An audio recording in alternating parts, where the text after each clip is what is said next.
Hey professionals, thank you so much for checking out my channel, Life Coaching Solutions, you living intentionally, fearlessly for every day. And by now, you know that this is the #1 channel for actionable and relevant solutions to help enhance your personal, professional, and social life, delivered from a project management standpoint. And in this week's video, I'm speaking about quality management and how you can look at the different aspects of quality management to help to improve your personal, professional, or social life. If you're having an issue in your career, in your business, then you can look at these aspects and see how you can improve it. So let's get right into the video.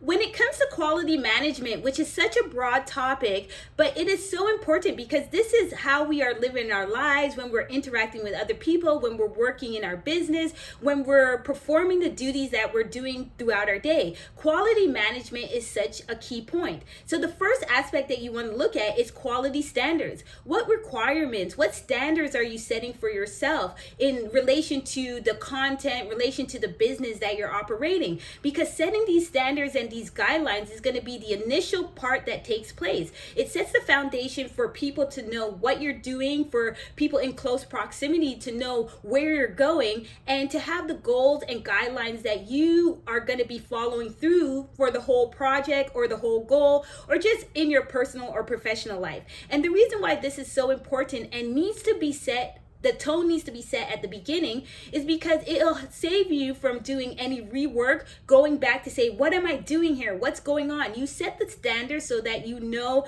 the point of reference that you need to follow through with in order to get the best results. But you also set a point of reference so that anyone who comes into close proximity to you or becomes part of your world also knows what you're doing. You know, I heard someone say, and this was so key, that you cannot try to perform a duty, complete a project successfully without having these standards, because people are not going to know what to do. There has to be a level of structure, a level of routine, so that people can know what they're getting into and have the expectations to know this is going to be followed through in this way. Now, I'm not trying to say there's no room for flexibility, but standards is key, and then you have flexibility. So determining your quality standards is always going to be the initial starting point that's going to move your project, move your life, move your goal in a direction, and accelerate the process, because you're already starting out using effective systems that are going to be worth your while, and you're going to be able to use them for the long term. So you definitely want to focus on standard quality, or keep this in your pocket, that whenever you're moving forward with your business, what kind of quality standard, what kind of guidelines, what kind of non-negotiable things am I going to implement in place in order to sustain the operations of what I'm doing?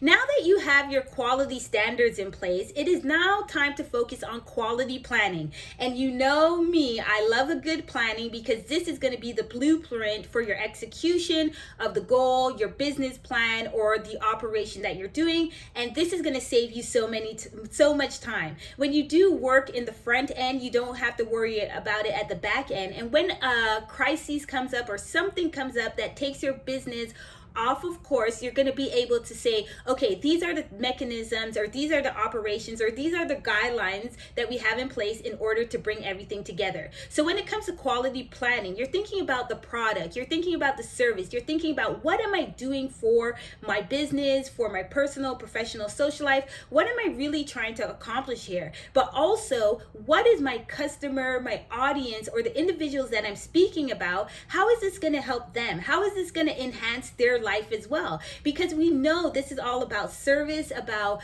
helping other individuals, and through that process, you're helping yourself. You know, you operate a business, you have a goal you want to achieve. These are all for the purpose of growing, and it's more important to grow successfully with other people, and that always happens when you focus on your personal growth as well. So the planning stage can never be bypassed. You want to know what kind of product will sustain me over time that I can deliver? What kind of products will help me to move into my future? How will these be recession proof? How will they be crisis proof? How will they be able to sustain themselves for a long time? So the planning stage is key, and this can come in the form of brainstorming or any other method that you choose to use. But you also want to always know that the planning stage is going to give you a broad ideas about how you can improve the quality of your service, and it's for you to pick which ones are applicable at a certain time. So when it comes to quality planning,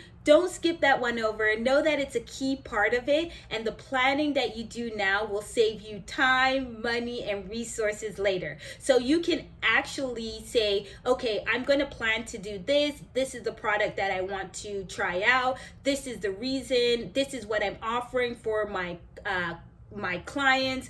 This is the business that I'm operating, and all of this is going to help come into a bigger picture, so you can see your bigger picture vision in the planning stage, and then bring everything back, and this is when you're going to actually apply things. The next aspect that you want to look at is quality assurance. When it comes to quality assurance, this is also about high level, high quality product, service, solution that you're going to be offering. And how is this going to always evolve? How is the product that I'm offering going to evolve? So you kind of want to think about it as a way of assurance that I'm doing the right things in order for my project, my goal, my business to evolve, because time is always changing. And if you're always thinking about what you're currently doing, you're going to miss the opportunity to think about what you can do.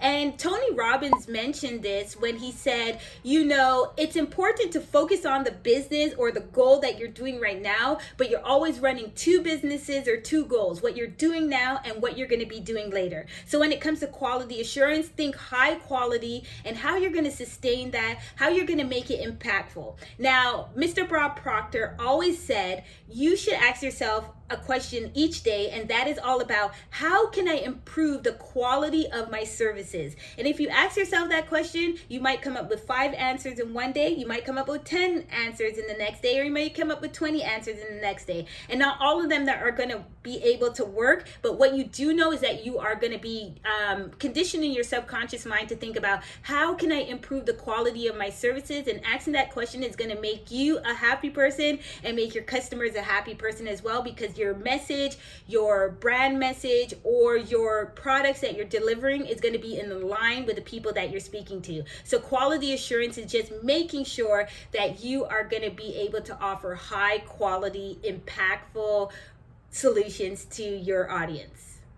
The last corner of quality management is quality control. So when it came to quality assurance, you want to do regular audits to make sure that you are on track with what you said your product, high quality product or high quality solution was going to be. So regular audits may happen, and it's okay, because you're always going to be going back to the drawing board, not to dismantle everything that you created, but to see how you can infuse some more quality and momentum into it. So when it comes to quality control, this is monitoring, this is watching, this is seeing what you are accomplishing, what it is that your product or your solution is actually doing.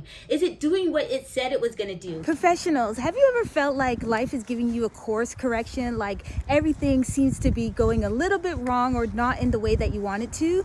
I want to let you know, don't get too worried about it. This just means that there's something that needs to be happening with quality control. This might mean you may be taking a step in a direction that is not the best direction for you, or there could be a better outcome for you. So when it comes to quality control, that is all about the course correction. How do you get from point A to point B, or how do you improve where you are now to getting to where you need to be?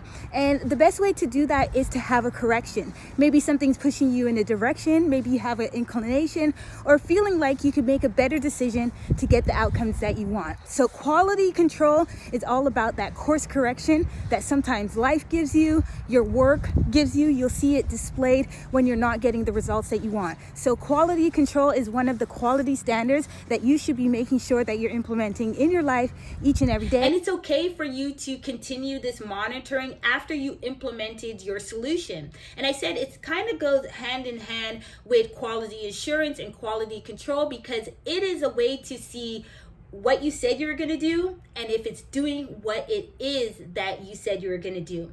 And quality control can happen after the goal has been accomplished, after you finish working with a group, after you finish working with a client, after you sold a product. You know, this is the point where you get feedback or reviews about the things that you have accomplished, because this is the way that you're going to be able to see how your product is reliable, how your product is usable, how your product is going to be sustainable. And when I say product, I mean solution or anything that you're doing. Even if you're a professional working in a corporate position, then this is about the work that you do. Are you receiving the results that you want to be receiving? But it's not just based upon, okay, if I'm not receiving the results, but it's also about the quality that you put into it. It's about not just getting things done, but doing it at a level of quality that you can be happy about and that your customers can be happy about as well. So this is really the four corners of quality management.